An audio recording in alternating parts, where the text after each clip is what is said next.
Shalom pemirsa, jumpa lagi bersama dengan kami dalam suatu acara yang luar biasa, yakni Good News Program. Bersama dengan saya Daniel Hendrata dan juga istri saya Debbie Katarina, senang sekali bisa menjumpai pemirsa setia dari Good News Program. Ya, pemirsa sekalian jangan lupa bahwa Good News Program dapat Anda saksikan melalui website kami yang ada di www.anugrah.net. Di mana, Deb? Di www.anugrah.net, dan bila ada di antara pemirsa yang memerlukan bantuan doa ataupun konseling, hubungi kami di nomor-nomor telepon yang tertera di layar kaca pemirsa sekalian. Ya, pemirsa sekalian, kita tahu bahwa di dalam kehidupan kita seringkali sesuatu bisa terjadi. Sesuatu yang nggak pernah kita harapkan. Misalnya apa? Sakit penyakit, kemudian ada keluarga mungkin yang meninggal, mungkin ada bisnis yang kemudian bangkrut, ya, dan masih banyak lagi. Nah, pada episode kali ini kita percaya bahwa mujizat Tuhan itu masih nyata. Amin. Betul ya? Ya. Oke. Dalam satu episode yang berjudul Mujizat Masih Ada, kami akan menampilkan dua keluarga, yaitu dari keluarga Bapak Henry dan istrinya Ibu Susi. Dan nanti pada segmen berikutnya kami akan menampilkan keluarga dari Pak Slamet dan juga istrinya Ibu Ami Sihombing. Ya, pemirsa sekalian, kita nggak tahu apa yang menjadi pergumulan daripada kehidupan Anda. Tetapi kami percaya di akhir daripada episode ini kami akan membuat satu kesimpulan dan Anda pun akan yakin bahwa Tuhan itu sedang bekerja. Ya. Dan nanti kami akan berdoa bersama-sama dan kita percaya, kita mengaminkan bahwa mujizat Tuhan akan terjadi pada kehidupan kita. Amin. Nah pemirsa, sebelum kita simak bincang-bincang kita hari ini dengan narasumber kita, mari terlebih dahulu kita saksikan satu tayangan video klip yang berikut ini.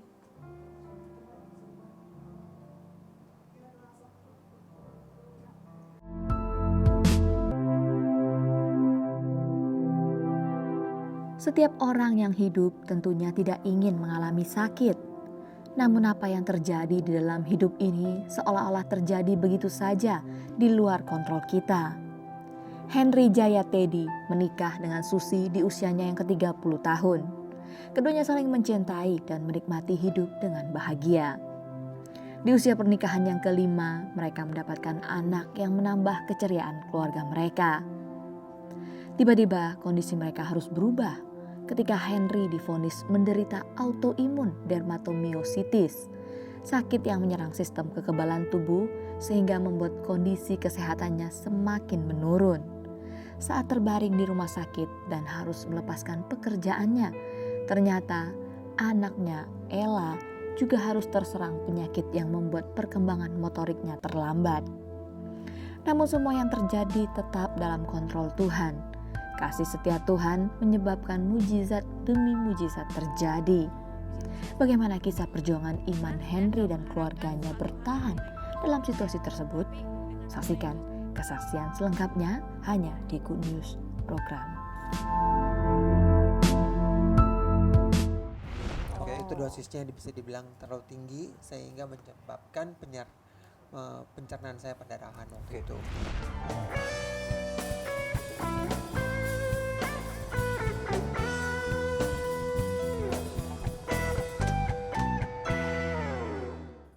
Terima kasih pemirsa untuk setiap dukungan yang Anda berikan buat Good News Program selama 9 tahun ini. Kami mengundang Anda untuk menjadi partner rohani kami dalam mengabarkan kabar baik. Hubungi kami di nomor telepon yang tertera di layar kaca pemirsa, atau Anda juga dapat memberikan taburan Anda di nomor rekening yang berikut ini. Untuk setiap taburan yang Anda berikan, Anda memastikan kelangsungan Good News Program, juga program-program sosial kami lainnya. Terima kasih dan Tuhan Yesus memberkati.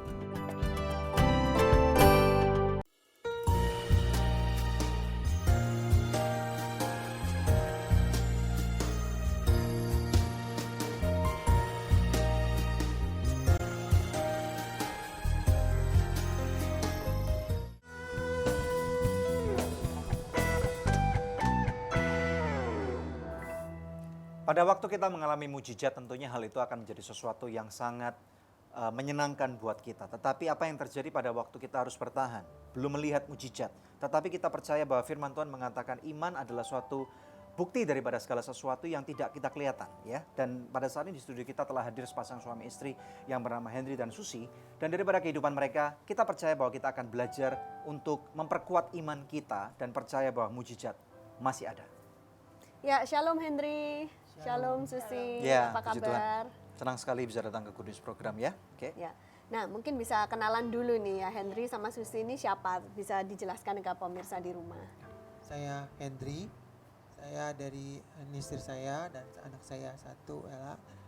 Sekarang saya baru 7 tahun, 8 tahun Iya, ya. mau 8 tahun. 8 tahun berkeluarga dan kita bersyukur bahwa kita mengenal Tuhan Yesus dan bersyukur bahwa kita tetap pegang sampai sekarang walaupun saya melewati masa waktu itu sakit 2,5 tahun yang lalu.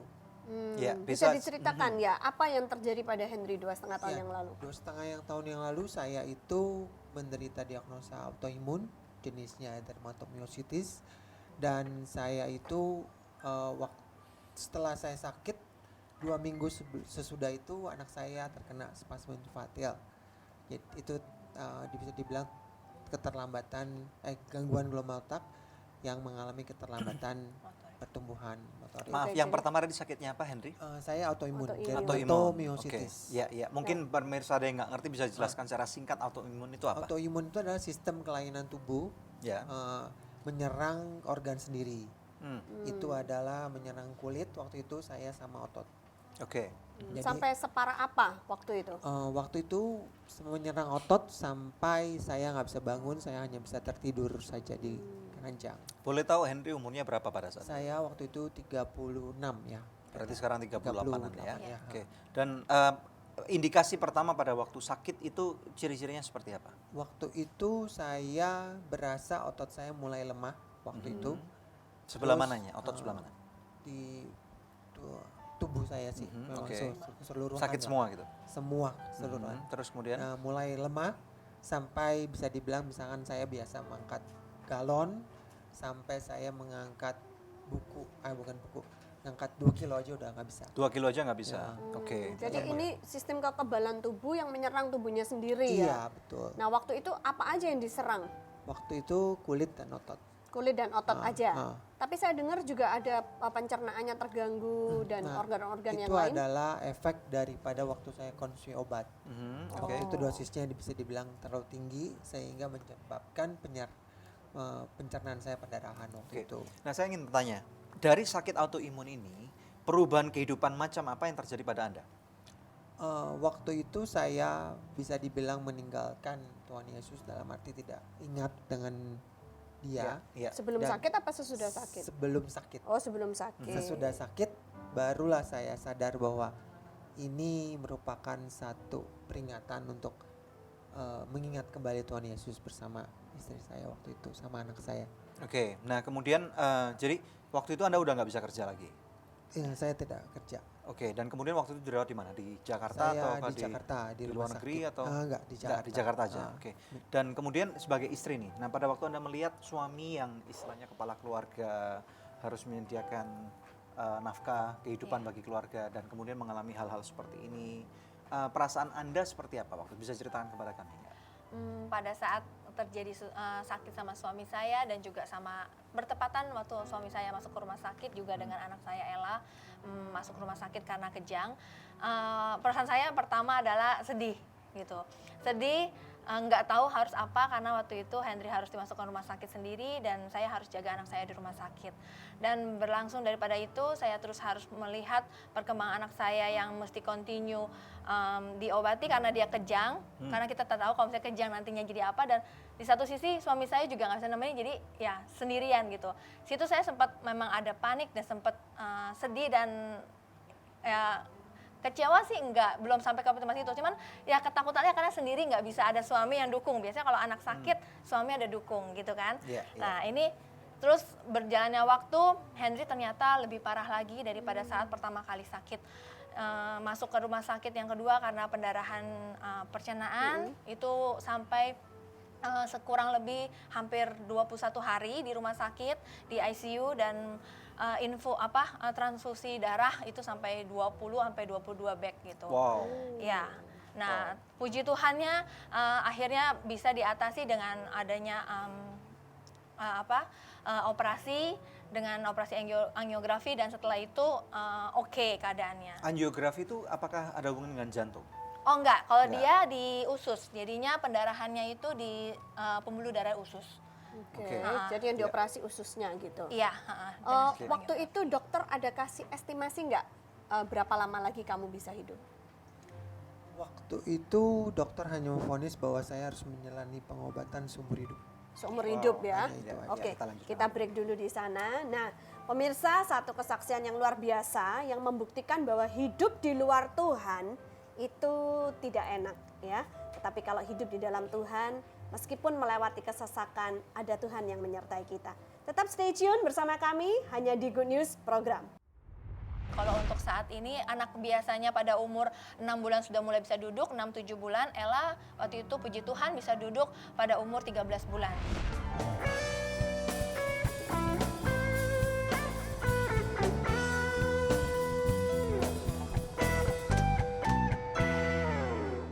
Aku suka banget Sogut Bakso. Praktis, udah ada bumbunya. Ada bakso sapi, ayam, ikan, dan udang. Dari daging pilihan. Sogut Bakso is very good. Sogut Seafood. Sekarang zamannya Sogut Seafood. Ada ebi katsu, ebi panko, sumai, dan golden money bag. Makan jadi lahap-hap. Seafood sehat dan enak, cuma Sogut jagonya. Ayo makan so nice, ayo kita SMS, semua makan so nice. Ujungnya aja enak, apalagi tengahnya, Bud. SMS, semua makan so nice. SMS, semua makan so nice. Dari So Good Food.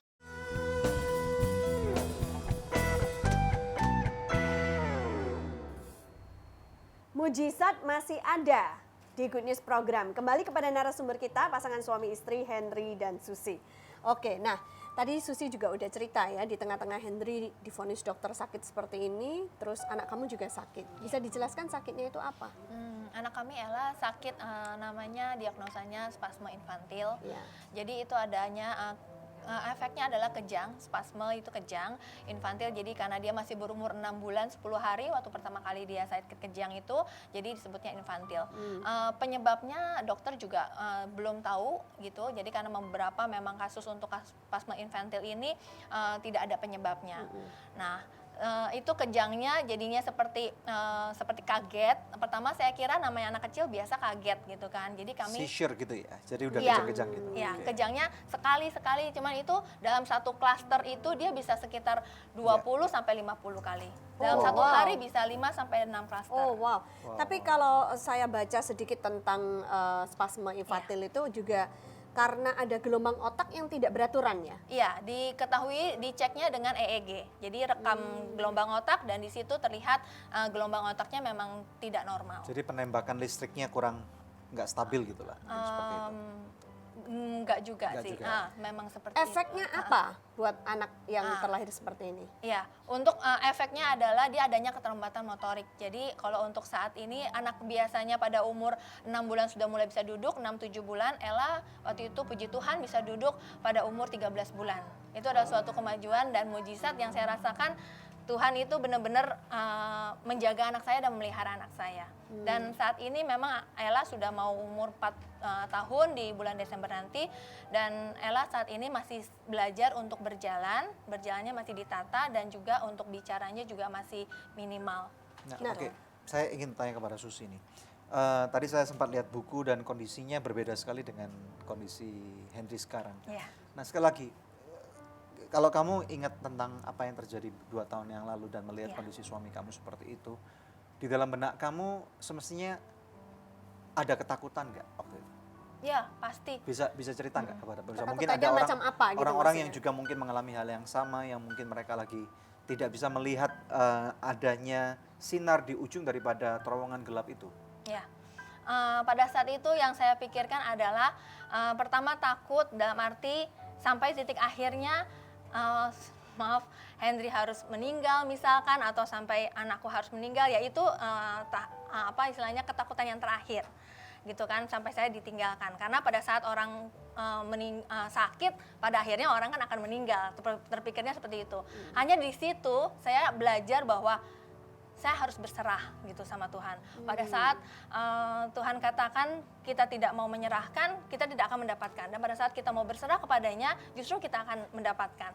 Nah, saya pegang janji Tuhan itu, dan di situ saya benar-benar bilang sama Tuhan Yesus, Tuhan, sekalipun nanti kalau misalkan Henry meninggal ataupun Ella meninggal, saya nggak apa-apa gitu, saya berserah. Karena itu yang Tuhan mau dan saya mau merelakan itu. Satu titik yang saya ingat waktu kejadian 2,5 tahun yang lalu adalah itu.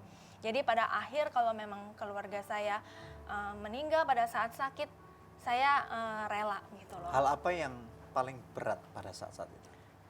Yang paling berat saat itu ya kondisinya Henry tidak terlihat membaik karena pada saat masuk ICU yang pertama 3 bulan kemudian Henry harus masuk ICU lagi.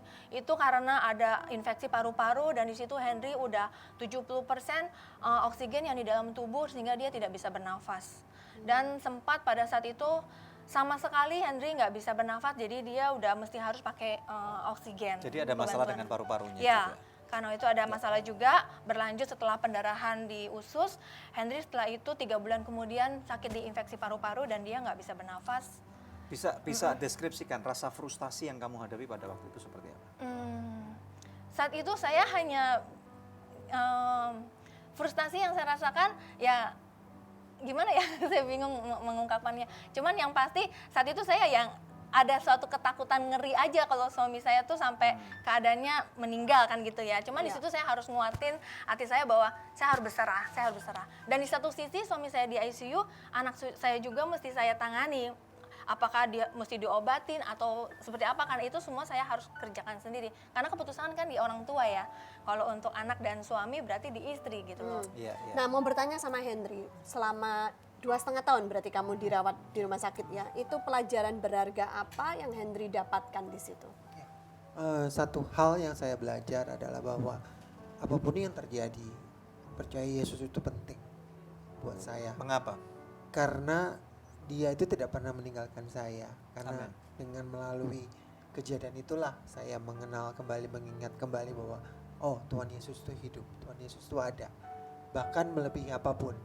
Waktu saya yang kedua di rumah sakit, saya bermimpi berkali-kali, beberapa kali berjalan bersama Yesus. Amin. Bahwa dia itu ada dan peduli dengan saya, apapun kondisi saya. Hal-hal apa yang di saat yang tersukar pada kehidupan kamu yang menguatkan kamu waktu itu? Yang menguatkan saya adalah satu, tentu istri saya. Istri saya yang selalu hadir secara fisik, yang ada pada saya. Dan yang kedua, yang terutama Tuhan Yesus tentu. Apapun yang terjadi, dia yang nomor satu buat saya. Ada nggak orang-orang yang mungkin mereka datang berusaha menguatkan tapi mungkin malah membuat hati kalian kalut gitu? Waktu itu sih saya juga nggak terlalu sadar ya, karena Nah, ini ini silakan. suami istri saya. Ya, kalau pada saat itu yang justru kita lebih dikuatkan ya, terutama sama teman-teman seiman, untuk terutama sahabatnya Henry, Pak David, teman dari SD. Itu dia menguatkan kita banget. Dia datang seminggu pasti minimal 1 kali. Sama ada sama satu pelayan di Abalov itu juga Pak Ari. Dia juga sama, itu nggak absen. Setiap hari datang doain Henry. Luar biasa sih. Saya di situ berasa benar-benar dikuatkan gitu loh. Dan juga teman-teman saya yang lain, baik dari teman-teman di kantor juga, itu banyak-banyak membantu saya. Satu yang saya sangat terbangun pada saat waktu Henry di Singapura, dan terakhir penyakit yang terakhir udah kena ke otak. Di situ saya benar-benar juga merasanya ini down juga gitu loh. Down banget karena sudah sampai di otak saya. Ada satu ketakutan kalau misalkan sekalipun dia sehat dan sadar, sesuatu terjadi di otak, something will happen gitu ya. Nah, itu yang saya ngeri karena udah otak adalah sumber dari semua Kalau saya organ cacat tetap tubuh. misalnya. Iya, misalkan Ya, seperti ya. itu. Itu ada satu ketakutan juga. Cuman di lain daripada itu, kita banyak dibantu juga sama teman-teman di Singapura. Kita ada pelayanan SOS, sahabat orang sakit. Di situ ada Pak Stefanus dan teman-teman juga yang menguatkan setiap hari datang ke rumah sakit dan berdoa bersama-sama. Di situ malah saya jadi happy banget gitu, dan saya jadi nggak terlalu mikirin suami saya sakit, malah saya lagi seneng dikuatkan dan melihat banyak orang lain yang sakit juga perlu dikuatkan, dan saya di situ malah ikut pelayanan juga. Malah ikut menguatkan orang lain yang sakit di rumah sakit. Oke, Situ kita saya happy akan banget. akan belajar lebih dalam lagi Iya. nanti setelah ini ya. Oke, Oke. pemirsa sekalian, memang dahsyat sekali Tuhan. Baik, itu kata-kata yang bisa kita ucapkan di tengah-tengah segala musibah, segala pergumulan. Kalau kita memilih mengatakan seperti itu, niscaya bahwa kekuatan yang tidak kelihatan di tangan Tuhan, dan dia adalah sesuatu yang real, dan dia bersama dengan saudara. Hanya di Good News Program. Langit bumi kan lenyap, tapi firman-Nya tetap. Saat ini Dia buka jalan. Aku suka banget Sogut Bakso. Praktis, udah ada bumbunya. Ada bakso sapi, ayam, ikan, dan udang. Dari daging pilihan. Sogut Bakso is very good. Sogut Seafood. Sekarang zamannya Sogut Seafood. Ada ebi katsu, ebi panko, sumai, dan golden money bag. Makan jadi lahap-hap. Seafood sehat dan enak, cuma Sogut jagonya. Ayo makan so nice, ayo kita SMS. Semua makan so nice. Ujungnya aja enak, apalagi tengahnya, Bud. SMS, semua makan so nice. SMS, semua makan so nice. Dari Sogut Food.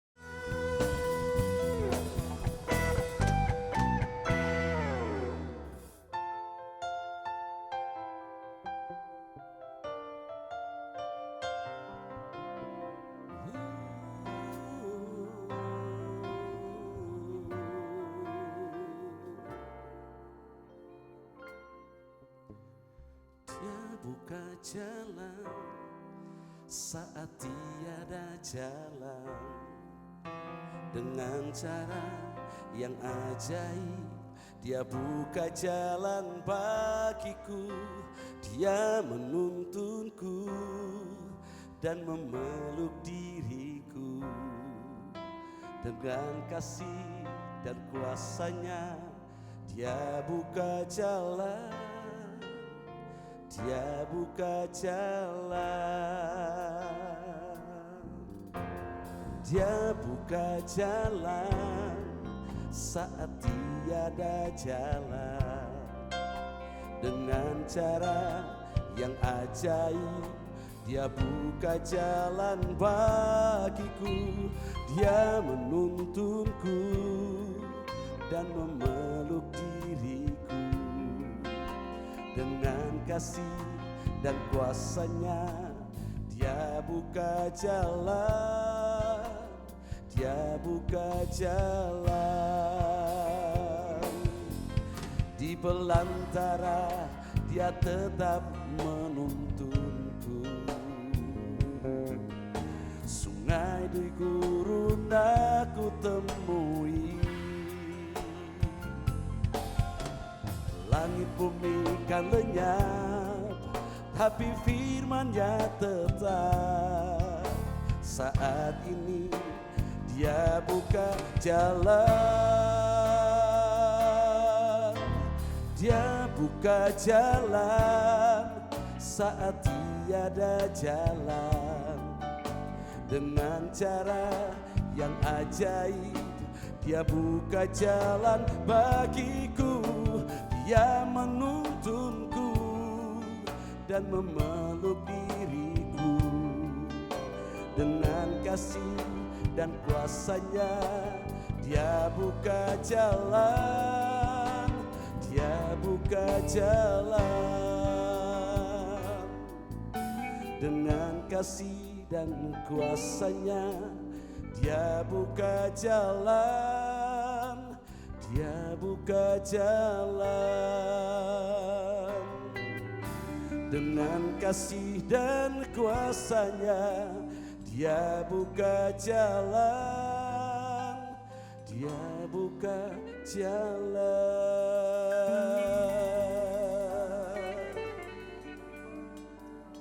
Orang sakit, keluarga sakit itu pasti membuat seseorang kalut, depresi dan sedih. Dan juga kita nggak bisa melupakan bahwa akan keluar biaya banyak. Nah, narasumber kita pada hari ini masuk rumah sakit berapa kali Pak Henry masuk rumah sakit? Saya total semua 4 kali masuk 4 kali rumah sakit. masuk Ya. rumah sakit. Berarti di Jakarta berapa kali? Di Jakarta 3, Singapura 1 kali. Singapura 1 kali. Nah, ini saya nggak tahu nih, mungkin nggak sadar waktu itu. Nah, istri aja nih. Berapa uang yang dibayarkan ke rumah sakit selama total 2 tahun? Ini berapa 2 tahun? tahun setengah. Iya 2 tahun 2 tahun setengah. setengah. Yang masuk ke rumah sakit pertama itu kan kita masih di ruang rawat biasa, itu masih sekitar berapa puluh juta, mungkin sekitar 20 juta. Ya. Cuman kalau untuk yang di ICU karena udah ada tindakan operasi itu ada sekitar lebih dari 150 juta. Ya.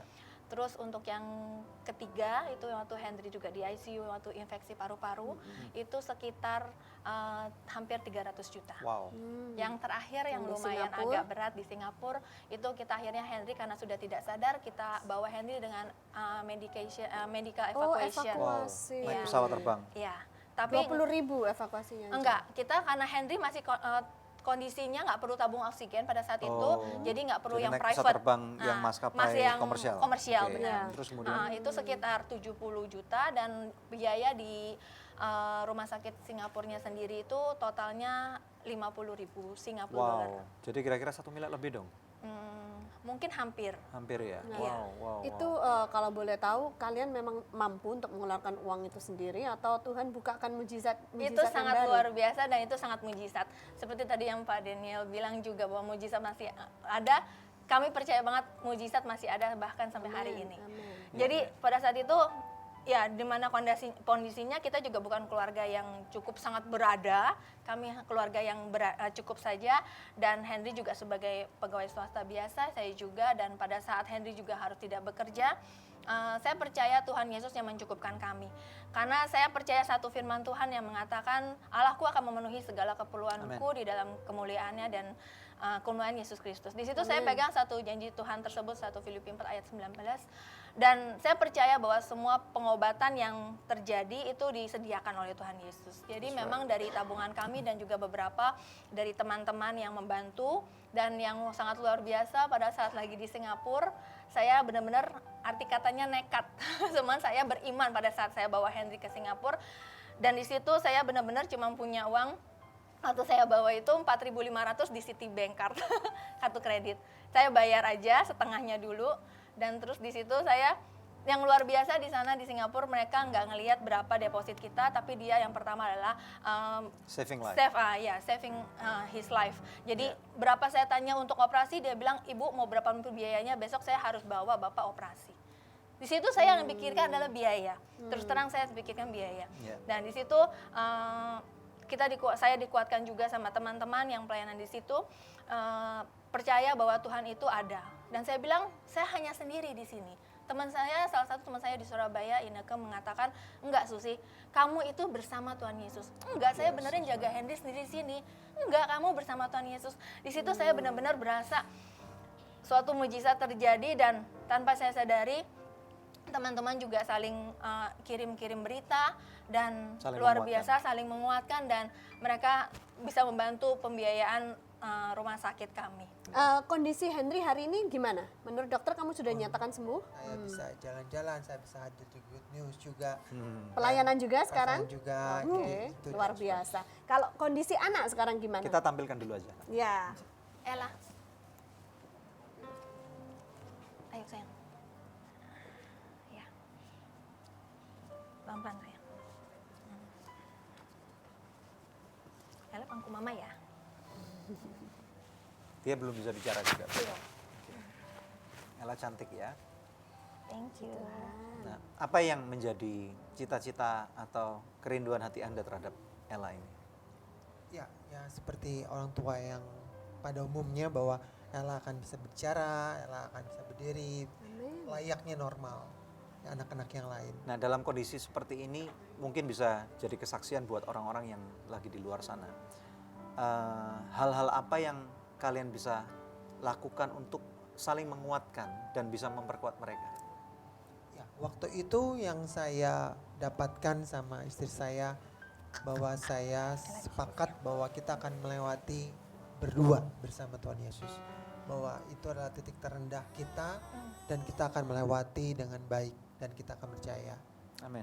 Dan itu akan menjadi kekuatan juga buat kita sampai sekarang.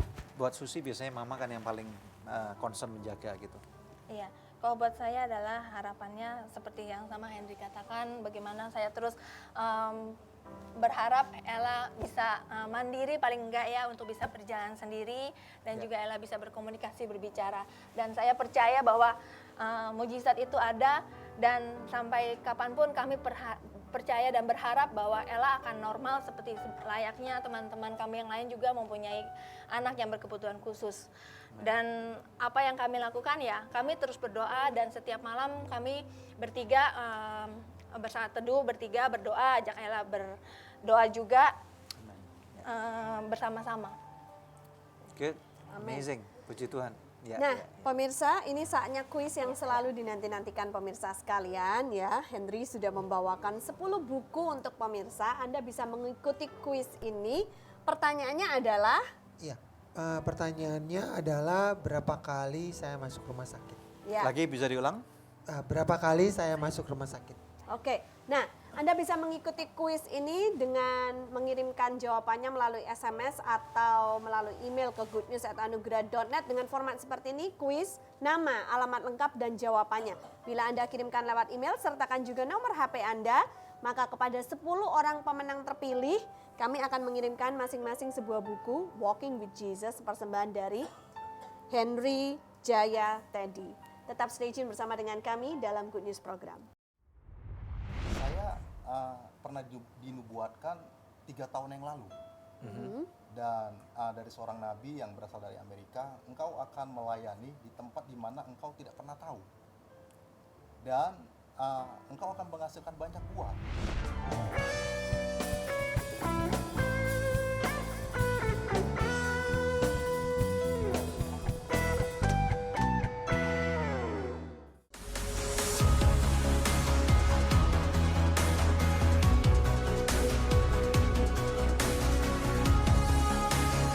God says the earth will be filled with the knowledge of the glory of the Lord as the waters covers the sea.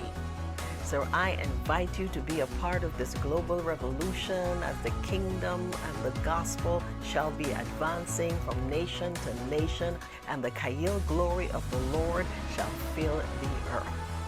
And some of you might look at what you have in your hand right now and say it's not enough for the vision, but when you have God, it's more than enough. And there's some things that are going to happen that are just going to escalate you all to new levels because you can smile at your future. Hi there. I want to be able to help you access the glory dimension of the kingdom of God. My name is Ibu Suzette Hutton. I am born South African, I am German, and I have an Indonesian heart. This is going to be something very, very special. I am so encouraged to see we will have a celebration, and I invite you to be part of it.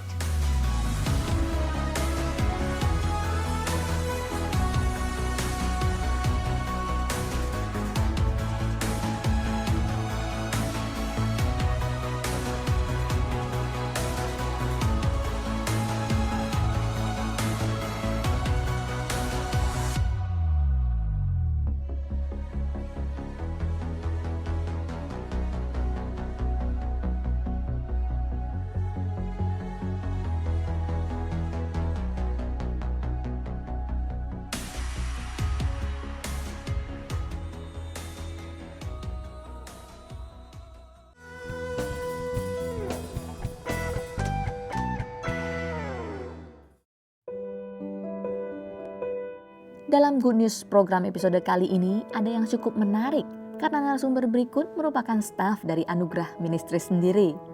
Selamat Si Hombing bersama istrinya Ami telah melayani di Uetuwu selama lebih dari 1 tahun. Keadaan yang sulit tidak menjadi masalah karena bagi mereka berdua melayani Tuhan merupakan sebuah kehormatan.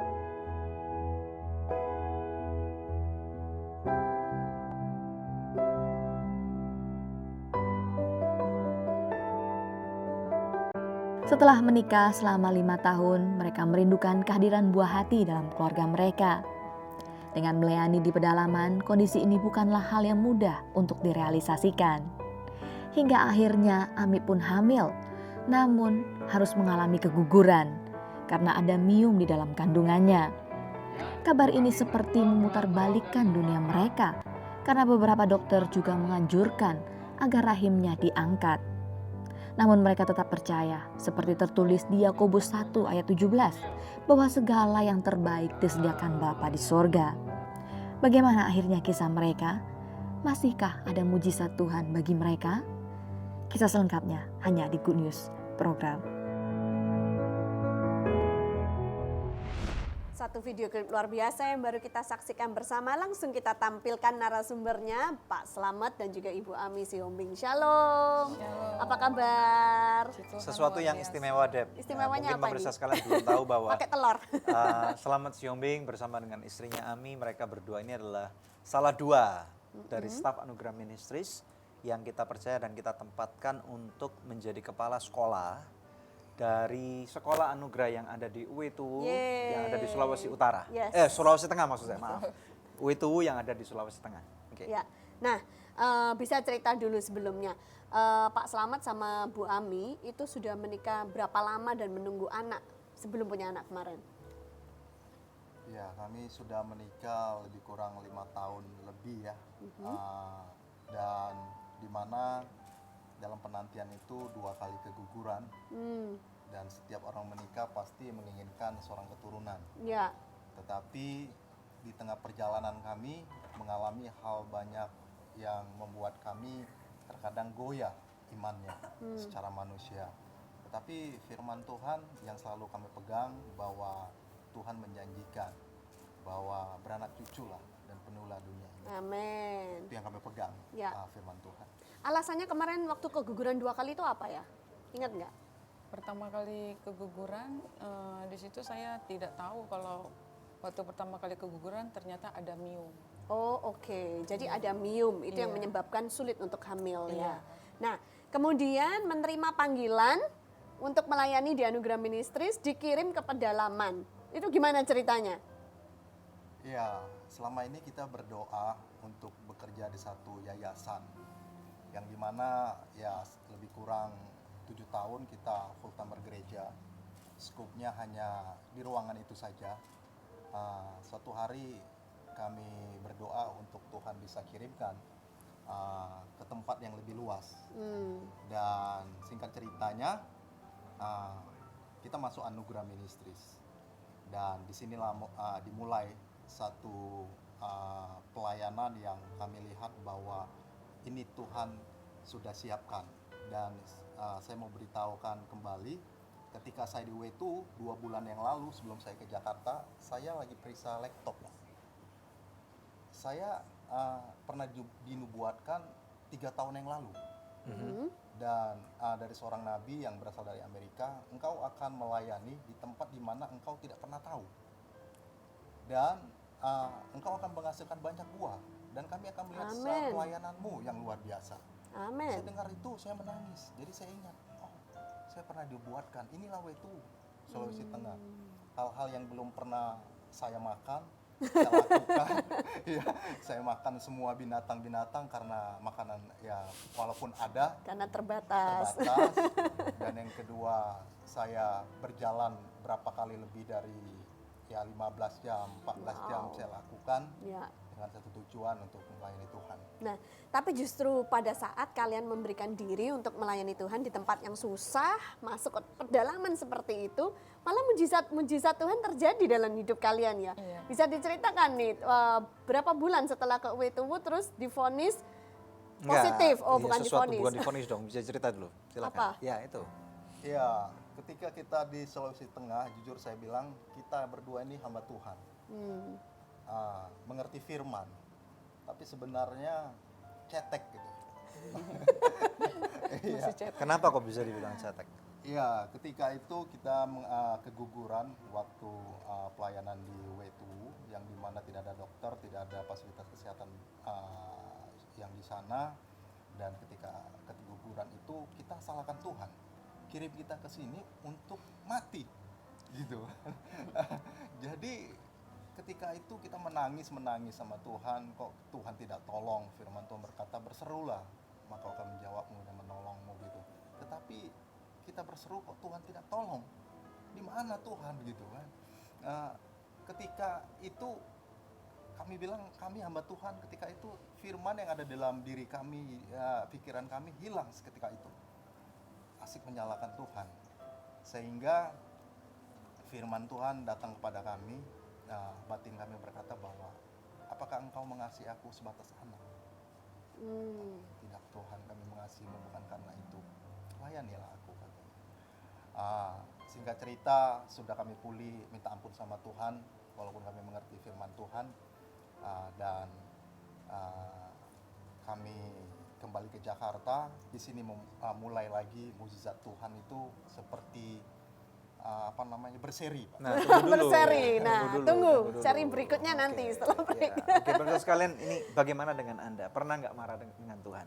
Kadang-kadang kita mungkin di dalam kefrustasian kita, kemarahan kita, kegalauan kita marah kepada Tuhan, dan itu sesuatu yang salah tentunya ya. Dan tetapi puji nama Tuhan bahwa Tuhan nggak marah balik kepada kita tentunya ya. Dan oleh karena itu kita akan mendengarkan kesaksian lebih banyak dan kita akan diberkati setelah yang satu ini, hanya di Good News Program.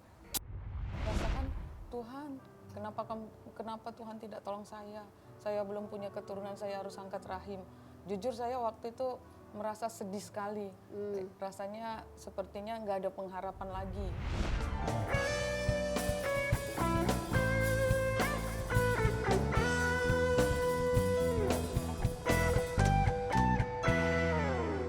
Aku suka banget Sogut Bakso. Praktis, udah ada bumbunya. Ada bakso sapi, ayam, ikan, dan udang. Dari daging pilihan. Sogut Bakso is very good. Sogut Seafood. Sekarang zamannya Sogut Seafood. Ada ebi katsu, ebi panko, sumai, dan golden money bag. Makan jadi lahap-hap. Seafood sehat dan enak, cuma Sogut jagonya. Ayo makan so nice, ayo kita SMS, semua makan so nice. Ujungnya aja enak, apalagi tengahnya, Bud. So nice, enak loh. SMS, semua makan so nice. SMS, semua makan so nice. So nice, enak bermutu. Dari So Good Food.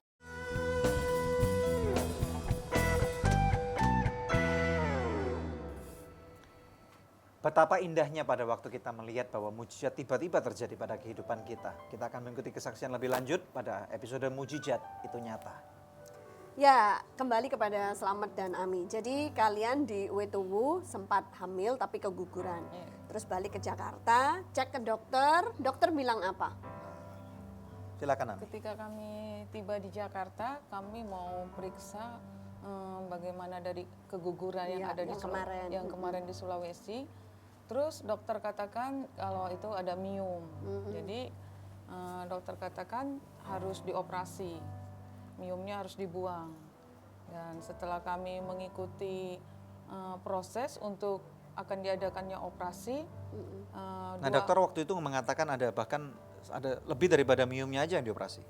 Iya, dokter. Kenapa tuh? Ketika dokter katakan harus dioperasi, dokter melihat bahwa itu tidak hanya miomnya saja tapi harus angkat rahim. Karena miom ini ada di dalam rahim dan miom ini juga sudah 6 cm. Nah, ini kamu marah lagi nggak? Iya. Kalau rahim dibuang berarti udah nggak bisa punya anak. Gimana ayo, coba jawab, ayo silakan. Ya, Pertanggungjawabkan. Ketika dia dipanggil dokter ke rumah sakit yang pertama, saya tunggu di luar dan dokter ini mengatakan bahwa miom ini ada di dalam rahim dan rahimnya harus diangkat. Saya begitu shock gitu mendengar dokter berkata seperti itu. Perawat itu memanggil saya, suaminya Ibu Ami ya, iya Bu, Bapak dipanggil ke dalam. Dan dokter tuh bilang, Pak ini harus diangkat. Saya marah sama Tuhan, saya juga marah sama tuh dokter. Iya. Marah gimana? Enak aja bilang mau angkat rahim. Kita belum punya anak mau diangkat gitu. Jujur saya bilang, walaupun saya hamba Tuhan pasti punya emosi gitu. Dan saya bilang sama istri saya ketika saya lewati rumah sakit itu, saya nggak bisa lihat rumah sakit ini gitu. karena vonisnya begitu sangat kejam Oh. dan cara penyampaian juga itu tidak enak. Nggak Tapi sudah bersimpatik. mengampuni Iya. kan? Oh iya, iya, Ya, itu pasti. nggak boleh menyimpan kepahitan. Lalu setelah pergi ke dokter itu minta second opinion ya. Iya. Tapi dokter yang berikutnya bilang apa? Nggak perlu diangkat rahimnya. Kami ke dokter yang kedua sama, dokter yang Oh, kedua juga sama? mengatakan Angkat demikian. rahim? Iya. Oke. Dokter juga mengatakan harus angkat rahim juga. Lalu kemudian sepanjang perjalanan itu, Jadi memang bukan salah diagnosa lah, intinya itu. ya, jadi dua dokter Oke. konfirmasi Iya. hal yang sama ya. Dua dokter mengatakan. Nah itu kalau tadi sudah dengar perasaan Pak Slamet, perasaan Bu Ami gimana dengar harus angkat rahim? Ya, Sebagai seorang wanita kan kalau rahim diangkat kita nggak Iya. lengkap lagi gitu ya. Iya.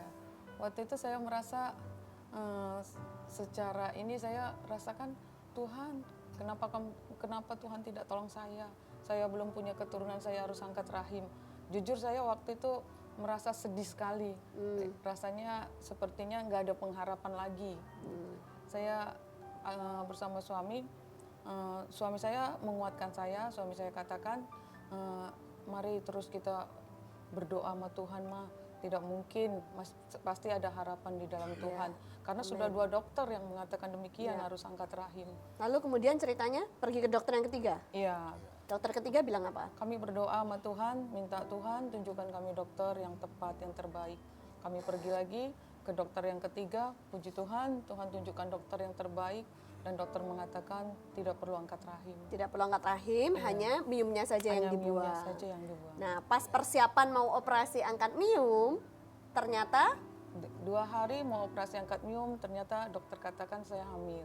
Wow, berarti ini nih ya, ini nih. Oke, tapi puji Tuhan, kita, iya. pemirsa sekalian kita waktu itu senang banget tentunya. ya, tapi itu karena belum kita- selesai kan Dan? Iya, karena waktu itu kita semua juga berdoa gitu Iya. ya, tim konseling doa Good News khusus berdoa untuk mereka gitu juga ya, dan juga untuk orang-orang yang lain karena Ibu Ami ini juga adalah salah satu Pendoa syafaat, pendoa ya. syafaat gitu ya. Dan kemudian perasaan kamu gimana pada waktu istilahnya ada, kamu lebih shock lagi nggak pada waktu tahu istri kamu hamil? Jadi ceritanya ketika kami menemui dokter yang rumah sakit ketiga dan dokter yang ketiga ini pas di USG, mium itu pertama, yang kedua di USG itu letaknya di tengah, tapi bisa kepindah ke pinggir. Jadi dokter bilang kita belah saja dari pinggir. Tapi dokter yang lain itu dok berkata bahwa rahimnya mesti diangkat. Bapak tidak bilang kalau bapak pengen punya anak, saya sudah bilang sembarangan saja katanya gitu.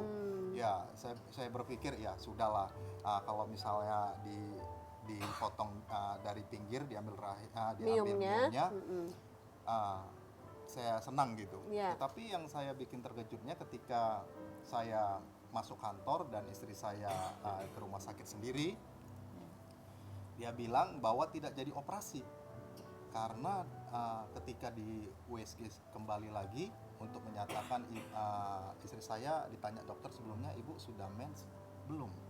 Wah, kok bisa begitu katanya. Di USG kembali, ada janin. Ya, saya dikabarin lewat SMS, di telepon, Pak, saya nggak jadi operasi. Kenapa? Saya hamil. Wah, Bagaimana perasaannya? saya Habis marah-marah sama Tuhan.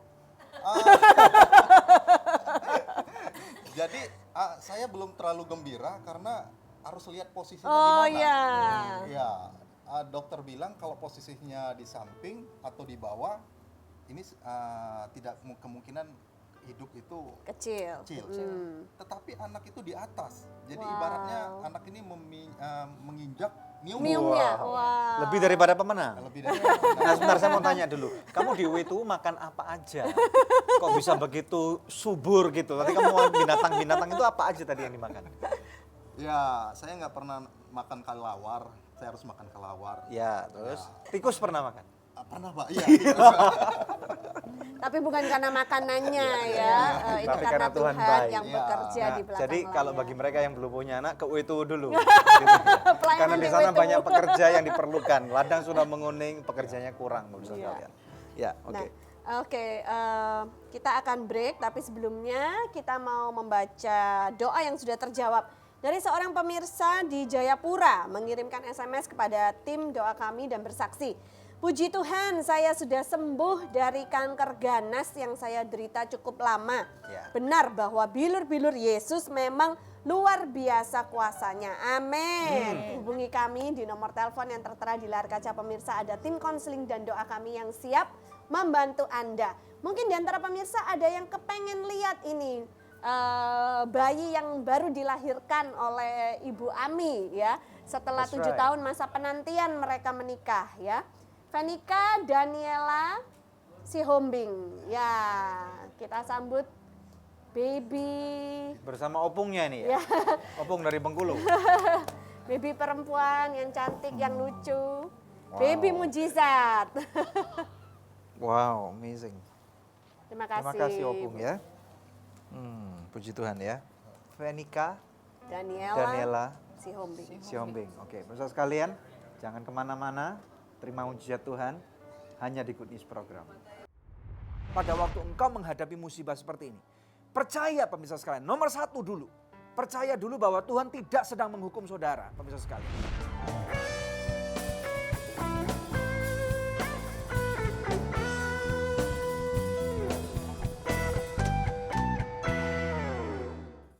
Terima kasih pemirsa untuk setiap dukungan yang Anda berikan buat Good News Program selama 9 tahun ini.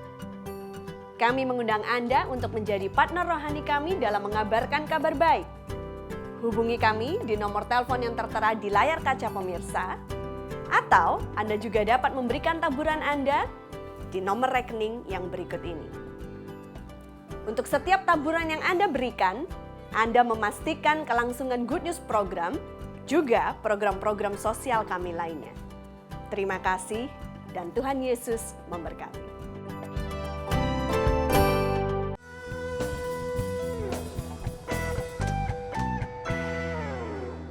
Luar biasa pemirsa, mujizat masih ada ya. Dari divonis oleh dokter harus angkat rahim, terus kemudian diringankan menjadi angkat mium. Ternyata mendapat mujizat, hamil dan mendapatkan baby yang luar biasa, sehat ya, cantik, dan juga sekarang miumnya sudah diambil ya. Pada saat melahirkan Daniela langsung miumnya juga dibuang. Nah, perasaan Bu Ami hari ini bagaimana kalau melihat hidup kalian sekarang ini? Perasaan saya sungguh luar biasa, gembira ya Bu. Tapi sewaktu saya dioperasi, dokter masih nyatakan di situ saya melihat mujizat Tuhan yang kembali lagi datang pada kami karena dokter katakan kalau ibu pendarahan, ibu siap-siap angkat rahim.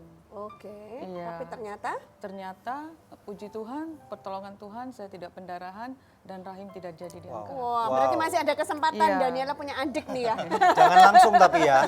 Nanti 6 bulan lagi turun lagi nanti. Oke, nah bagaimana dengan Selamat kalau kamu melihat hidup kamu hari ini dan sebentar lagi juga harus bertugas kembali ke Wetuwu, Ibu Ami menyusul dengan Daniela. Perasaan saya saat ini sangat gembira sekali ketika doa-doa yang dipanjatkan bertahun-tahun dan doa itu dikabulkan, suatu hal yang tidak bisa diukur oleh uang atau apapun yang Tuhan berikan.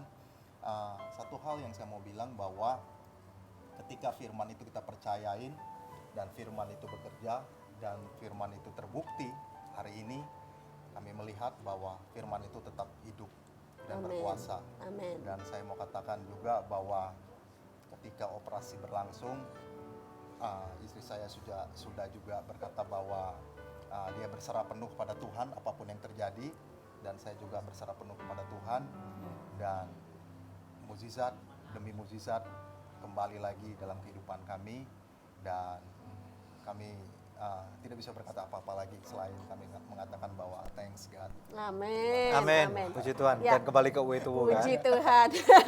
Luar biasanya adalah seperti ini pemirsa. Jadi pada saat tim konseling dan doa kami, para staf di Anugerah Ministries berdoa buat pemirsa sekalian dan Anda mendapatkan jawaban doa. Banyak sekali yang mengirimkan kesaksian Anda mendapatkan mujizat Anda. Kami yang berdoa di Anugerah Ministries juga mendapatkan mujizat dari Tuhan ya. Jadi Tuhan itu baik ya. Puji Tuhan. Oke, pemirsa sekalian, mari kita lihat daripada firman Tuhan yang kita akan baca bersama-sama dalam kitab Yohanes pasal yang ke-11 ayat yang ke-40. Yohanes 11 ayat 40 firman Tuhan berkata, jawab Yesus, bukankah sudah kukatakan kepadamu, jikalau engkau percaya, engkau akan melihat kemuliaan Allah. Ada suatu kisah di mana Tuhan Yesus membangkitkan orang yang mati bernama Lazarus. Pemirsa sekalian, seperti yang kami katakan, pada waktu sakit penyakit terjadi, musibah terjadi, kebangkrutan terjadi, perpecahan dalam rumah tangga terjadi, itu seakan-akan menjadi seperti suatu waktu di mana kita ditempatkan dalam suatu terowongan yang panjang dan tidak tahu ujungnya, sinarnya itu belum kelihatan, jalan keluarnya belum kelihatan, pemirsa sekalian. Tetapi sama seperti kondisi Lazarus yang waktu itu bahkan dia harus menunggu karena Yesus dalam tanda kutip harus sengaja untuk tinggal lebih lama di mana dia berada pada waktu itu. Dan Yesus sih tahu dan dia berkata bahwa Lazarus lagi tidur, ya. Kemudian murid-muridnya berkata, Tuhan kalau Lazarus tidur maka dia akan sembuh. Tuhan Yesus kemudian berkata, tidak, Lazarus sudah mati. Tetapi justru dalam kematian itulah, dalam musibah itulah nama Tuhan akan dipermuliakan. Pemirsa sekalian, tidak ada orang satupun yang suka dengan yang namanya musibah, ya. Pada waktu ada sakit penyakit dan yang lain-lain tadi kita lihat. Tetapi di sini ada satu kunci kebenaran yang Tuhan sudah berikan kepada kita. Jikalau engkau percaya, ya. Jadi jikalau engkau percaya ini, saya percaya ini berbicara tentang suatu iman yang aktif, gitu loh ya. Bukan iman yang terjadi bulan lalu atau tahun lalu atau 5 tahun yang lalu. Bukan iman kata orang apa, tetapi apa yang pada waktu engkau berdoa, kemudian hikmat apa yang engkau terima daripada Tuhan tentang kondisi saudara. Itulah yang kau harus percayai. Biarlah iman, maksudnya gini, biarlah firman yang tertulis yang bernama Logos itu akan menjadi hidup pada waktu ada satu conviction atau penyadaran daripada roh dan akan menjadi rema. Rema apa yang kau terima pada waktu engkau menghadapi musibah seperti ini. Percaya pemirsa sekalian, nomor 1 dulu. Percaya dulu bahwa Tuhan tidak sedang menghukum saudara, pemirsa sekalian, ya. Tuhan bisa mendisiplinkan kita, tetapi Tuhan tidak menghajar, tidak menghukum kita karena kita adalah anaknya. Nomor 2, percayai bahwa di dalam masa-masa yang tidak menyenangkan yang terjadi pada kehidupan kita, waktunya kita berpaling kepada Tuhan. Mungkin saudara bisa marah sebagai manusia, tetapi minta ampun kepada Tuhan kalau engkau lagi marah. Kalau memang Tuhan menunjukkan sesuatu ada yang salah dalam kehidupan saudara, segera bertobat. Kalau memang tidak ada, percaya bahwa ini cuma ujian belaka, pemirsa sekalian. Ya, jangan mau diintimidasi oleh iblis bahwa kamu ini orang yang memang salah, kamu memang orang pecundang, kamu memang layak untuk dihukum. Tuhan tidak suka kamu, Tuhan gak cinta kamu. Itu semua adalah suatu dakwaan daripada iblis. Dan firman Tuhan mengatakan serahkan dakwaan itu kepada Tuhan. Yesus Kristus sebagai pembelanya saudara. Nomor 3, ada satu ayat yang mengatakan, karena itu aku berkata kepadamu, apa saja yang kamu minta dan doakan. Sekali lagi, percayalah bahwa kamu telah menerimanya, maka hal itu akan diberikan kepadamu, dalam Markus 11 ayat 24. Jadi pemirsa sekalian, percaya, kembali kepada Tuhan. Minta rema daripada Tuhan. Dan biarlah firman itu menjadi hidup. Apa yang sudah dikandung di dalam manusia roh kita, maka itu akan terjadi pada kemudian manusia jasmani kita. Firman Tuhan mengatakan, engkau adalah lebih daripada pemenang. Yesus pemenangnya, tetapi dia yang tinggal dalam diri saudara dan saya lebih besar daripada sakit penyakit, musibah, masalah saudara, kebangkrutan ini. Maka dia akan menjadikan engkau lebih daripada pemenang. Apakah saudara diberkati? Kalau engkau diberkati, mari kita berdoa. Kita percaya minta mujizat Tuhan terjadi pada saat ini. Bapa, dalam nama Yesus engkau melihat setiap pemirsa sekalian. Mereka yang lagi sakit, mereka yang lagi terguncang kehidupannya. Ekonomi mereka yang lagi rusak. Masalah suami istri mungkin yang bahkan sudah bercerai atau hampir bercerai. Orang tua yang tidak lagi ingat kepada anaknya. Anak yang sudah bahkan mungkin menghancurkan masa depan mereka dengan narkoba dan yang lain-lain. Di dalam nama Yesus, asal engkau percaya saja. Hari ini biarlah Roh Kudus akan memberikan, membisikkan atau memberikan satu penglihatan kepada engkau. Akan menjadi satu rema. Terima pemirsa sekalian, terima. Biarlah hari ini engkau dikuatkan oleh Tuhan. Dalam nama Yesus aku ucapkan dengan bilur Yesus, engkau sembuh. Terima, sembuh. Sakit penyakitmu dihancurkan. Kutuk-kutukmu disingkirkan oleh Tuhan. Semua sekarang juga hidupmu diperbarui. Engkau lebih daripada pemenang. Terima pemirsa sekalian. Engkau yang mandul, punya anak, hamil dalam nama Yesus. Terima, terima. Aku memberkati saudara. Mujizat terjadi. Tuhan Yesus baik. Katakan, Tuhan aku terima mujizatmu. Aku proklamasikan engkau adalah Tuhan yang sangat baik. Engkau tidak menghukum aku. Aku adalah anak yang paling disayang oleh engkau Tuhan. Aku adalah biji matamu. Dalam nama Yesus, terima kemuliaan, terima kemurahan. Haleluya. Yang diberkati oleh Tuhan bersama dengan saya katakan. Amin. Haleluya. Mujizat masih ada pemirsa, percayalah dalam nama Yesus. Sebab tidak ada yang mustahil buat dia dan tidak ada yang mustahil buat orang yang percaya kepadanya. Tiba saatnya kami pamit undur dari hadapan pemirsa, hanya untuk berjumpa Anda kembali di pekan yang akan datang, di hari, jam, dan stasiun televisi yang sama. Saya, Debbie Katarina, bersama dengan suami saya, Daniel Hendrata, terima kasih. Tuhan Yesus memberkati.